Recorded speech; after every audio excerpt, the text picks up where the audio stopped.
ಶಿಡ್ಲಘಟ್ಟ ವಿಧಾನಸಭಾ ಕ್ಷೇತ್ರಕ್ಕೆ ಸಂಬಂಧಪಟ್ಟಂತೆ 2025-26ನೇ ಸಾಲಿನಲ್ಲಿ ನಮ್ಮ ಶಿಡ್ಲಘಟ್ಟ ವಿಧಾನಸಭಾ ಕ್ಷೇತ್ರಕ್ಕೆ ಬಂದಿರತಕ್ಕಂಥ ಹಲವಾರು ಯೋಜನೆಗಳನ್ನು ಇವತ್ತು ನಿಜವಾದ ಫಲಾನುಭವಿಗಳಿಗೆ ತಲುಪತಕ್ಕಂಥ ಒಂದು ಕಾರ್ಯಕ್ರಮ ಇವತ್ತು ನಾವು ಈ ಕ್ಷೇತ್ರದಲ್ಲಿ ಆಯೋಜನೆ ಮಾಡಿದ್ದೇವೆ. ಇವತ್ತು ನಾವು ಈ ಒಂದು ಇಲಾಖೆ ಅಧಿಕಾರಿಗಳಿಗೆ ನಿರಂತರವಾಗಿ ಅವ್ರ ಸಂಪರ್ಕದಲ್ಲಿ ಏನಿವತ್ತು ಸಚಿವರಿಗೂ ಸಹ ನಾವು ಭೇಟಿ ಮಾಡಿ ನಮ್ಮ ಕ್ಷೇತ್ರದಲ್ಲಿ ಇವತ್ತು ಮುಸ್ಲಿಂ ಸಮುದಾಯದವರು ಮುಖ್ಯವಾಗಿ ರೇಷ್ಮೆ ಬಿಚ್ಚಾಣಿಕೆಗಾರರು ಅನುಭವಿಸ್ತಾ ಇರ್ತಕ್ಕಂಥ ಕಷ್ಟವನ್ನು ಮಿನಿಸ್ಟರ್ ಗಮನಕ್ಕೆ ಸುಮಾರು ಬಾರಿ ತಂದು ಇವತ್ತು ರೇಷ್ಮೆ ನೂಲು ಬಿಚ್ಚಾಣಿಕೆ ಉದ್ಯೋಗ ಯೋಜನೆಯಲ್ಲಿ ಸುಮಾರು 96 ಜನಕ್ಕೆ 1,92,00,000 ಇವತ್ತು ಸರ್ಕಾರ ಇವತ್ತು ಈ ಒಂದು ಕಾರ್ಯಕ್ರಮ ಹಮ್ಮಿಕೊಂಡಿದ್ದಾರೆ. ಈ ಒಂದು ಕಾರ್ಯಕ್ರಮದಲ್ಲಿ ತಾವೇನು ಆಯ್ಕೆ ಆಗಿದ್ದೀರೋ ಈ ಒಂದು ಯೋಜನೆಯನ್ನು ಸದುಪಯೋಗಪಡಿಸ್ಕೊಬೇಕಂತ ತಮ್ಮಲ್ಲಿ ಮನವಿಯನ್ನು ಮಾಡ್ತಾ, ಅದೇ ರೀತಿ ಇವತ್ತು ಟ್ಯಾಕ್ಸಿ ಗೂಡ್ಸ್ ವಾಹನಕ್ಕೂ ಒಬ್ಬರು ಮತ್ತು ವೃತ್ತಿ ಪ್ರೋತ್ಸಾಹ ಯೋಜನೆಯಲ್ಲಿ ಇಬ್ಬರು ಅಂದರೆ ಒಬ್ಬೊಬ್ಬರಿಗೆ 1,1 ಲಕ್ಷ ಬರ್ತಕ್ಕಂಥದ್ದು. ಶ್ರಮಶಕ್ತಿ ಯೋಜನೆಯದು 3 ಜನ ಒಬ್ಬೊಬ್ಬರಿಗೆ 50,000 ಪಡ್ತಕ್ಕಂಥದ್ದು. ಒಟ್ಟು ನಮ್ಮ ಶಿಡ್ಲಘಟ್ಟ ವಿಧಾನಸಭಾ ಕ್ಷೇತ್ರದಲ್ಲಿ 102 ಜನ ಸುಮಾರು 1,98,50,000 ಇವತ್ತು ರಾಜ್ಯ ಸರ್ಕಾರ ಏನಿವತ್ತು ಕರ್ನಾಟಕ ಅಲ್ಪಸಂಖ್ಯಾತರ ಅಭಿವೃದ್ಧಿ ನಿಗಮದಿಂದ ಕ್ಷೇತ್ರ ಕೊಟ್ಟಿದ್ದಾರೆ. ಈ ಸಂದರ್ಭದಲ್ಲಿ ನಾನು ರಾಜ್ಯ ಸರ್ಕಾರಕ್ಕೆ ಈ ಕ್ಷೇತ್ರದ ಎಲ್ಲರ ಪರವಾಗಿ ನಾನು ಧನ್ಯವಾದಗಳು ಹೇಳ್ತಾ, ಏನಿವತ್ತು ನಮ್ಮ ಶಿಡ್ಲಘಟ್ಟ ವಿಧಾನಸಭಾ ಕ್ಷೇತ್ರದಲ್ಲಿ ಮುಸ್ಲಿಂ ಸಮುದಾಯದವರು ಇವತ್ತು ಯಾವ ರೀತಿ ಕ್ಷೇತ್ರದಲ್ಲಿ ವಾಸ ಮಾಡ್ತಾ ಇದ್ದಾರೆ, ಅವ್ರು ಜೀವನ ಮಾಡ್ತಾ ಇದ್ದಾರೆ ಸಂಪೂರ್ಣವಾಗಿ ನಮ್ಗೆ ಮಾಹಿತಿ ಐತೆ.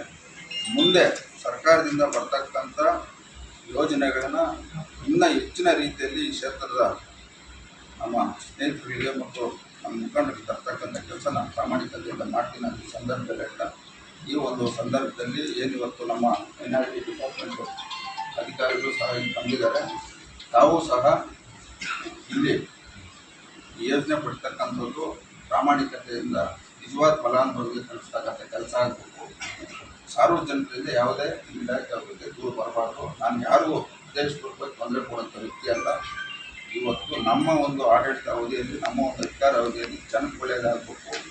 ಇವತ್ತು ನಾವು ಈ ಕ್ಷೇತ್ರದಲ್ಲಿ ಶಿಕ್ಷಣ, ಆರೋಗ್ಯ ಸರ್ಕಾರದಿಂದ ಬರ್ತಕ್ಕಂಥ ಯೋಜನೆಗಳು ಅಭಿವೃದ್ಧಿ ಪಡಿಸ್ತಕ್ಕಂಥದ್ದಾಗೋದು, ಜನಕ್ಕೆ ತಿಳಿಸ್ತಕ್ಕಂಥದ್ದಾಗೋದು. ಇವತ್ತು ಇದರಲ್ಲಿ ಗಂಗಾ ಕಲ್ಯಾಣ ಯೋಜನೆ ಬಂದಿಲ್ಲ, ಅವ್ರನ್ನ ಕರೆಸಿ ನಾವು ಏನು ಸ್ಪೆಸಿಫಿಕ್ ಹೇಳ್ತಿರೋ ಮೆಟೀರಿಯಲ್ಲು ಆ ಮೆಟೀರಿಯಲ್ ಬೋರ್ವೆಲ್ಸ್ದು ಸಂಬಂಧಪಟ್ಟದ್ದು ಕೊಡೋಂಥದ್ದು ತಾವು ಮಾತಾಡ್ತೀವಿ. ಈಗ ಹಿಂದೆ ಏನಾಗುತ್ತೆ ನಮ್ಗೆ ಅವಶ್ಯಕತೆ ಇಲ್ಲ, ನನ್ನ ಅವಧಿ ಒಳಗೆ ಜನಕ್ಕೆ ಒಳ್ಳೆಯದಾಗಬೇಕು. ಇದನ್ನ ನಾವು ಸಹಕಾರ ಕೊಡ್ಬೇಕಂತ ಹೇಳ್ತಾ ಈ ಒಂದು ಕಾರ್ಯಕ್ರಮದಲ್ಲಿ ಭಾಗವಹಿಸಿರ್ತಕ್ಕಂಥ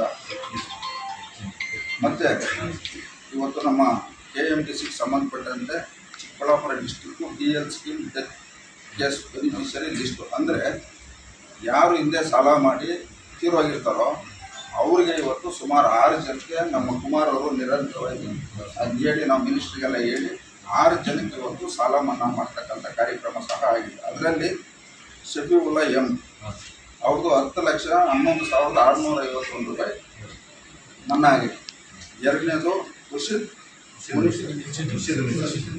ಮುನೀಸಾ ಅನ್ನೋರಿಗೆ 10,11,651.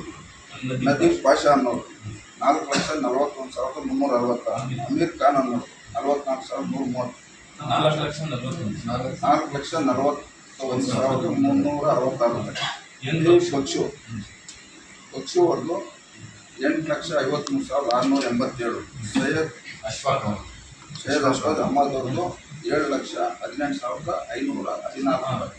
ಒಟ್ಟು ಇವತ್ತು 44,78,235 ರೂಪಾಯಿ ಇವತ್ತು 6 ಕುಟುಂಬಕ್ಕೆ ಸಾಲ ಮನ್ನಾ ಮಾಡ್ತಕ್ಕಂಥದ್ದು ಇವತ್ತು ರಾಜ್ಯದ ಕರ್ನಾಟಕ ರಾಜ್ಯ ಸರ್ಕಾರ ಸಂಬಂಧಪಟ್ಟ ಸಚಿವರು ಮನ್ನಾ ಮಾಡಿದ್ದಾರೆ. ಈ ಸಂದರ್ಭದಲ್ಲಿ ಎಲ್ಲರೂ ಪರವಾಗಿ ನಾನು ಸರ್ಕಾರಕ್ಕೆ ಧನ್ಯವಾದವನ್ನು ಹೇಳ್ತಾ, ಈ ಕಾರ್ಯಕ್ರಮವನ್ನು ಅಚ್ಚುಕಟ್ಟಾಗಿ ನೆರವೇರಿಸ್ಕೊಟ್ಟಂತ ಎಲ್ರಿಗೂ ಹೊಂದಿಸ್ತಾ, ಇವತ್ತು ತಾವು ಏನೇನು ಮುಖಂಡರಿದ್ದೀರೋ ಮುಂದೆ ನಿಮ್ಮ ಒಂದು ಈ ಯೋಜನೆಯಲ್ಲಿ ತಾವು ಈ ವರ್ಷವೂ ಸಹ ಯಾರ್ಯಾರು ಎಲಿಜಿಬಿಲಿಟಿ ಇರ್ತಾರೋ ಅವರು ಅಪ್ಲಿಕೇಶನ್ ಅಧಿಕಾರಿಗೆ ಕೊಟ್ಟಂಥ ಸಂದರ್ಭದಲ್ಲಿ ನಿಜವಾದ ಫಲಾನುಭವಿನ ಆಯ್ಕೆ ಮಾಡಿಕೊಡ್ತಕ್ಕಂಥ ಕೆಲಸ ನಾನು ಪ್ರಾಮಾಣಿಕತೆಯಿಂದ ಮಾಡ್ತೀನಿ ಅಂತ ಹೇಳ್ತಾ ಈ ಒಂದು ಕಾರ್ಯಕ್ರಮ ಯಶಸ್ವಿಗೊಳಿಸಂತ ಎಲ್ಲರೂ ಹೊಂದಿಸ್ತಾ ನಾನು ಮಾತನ್ನು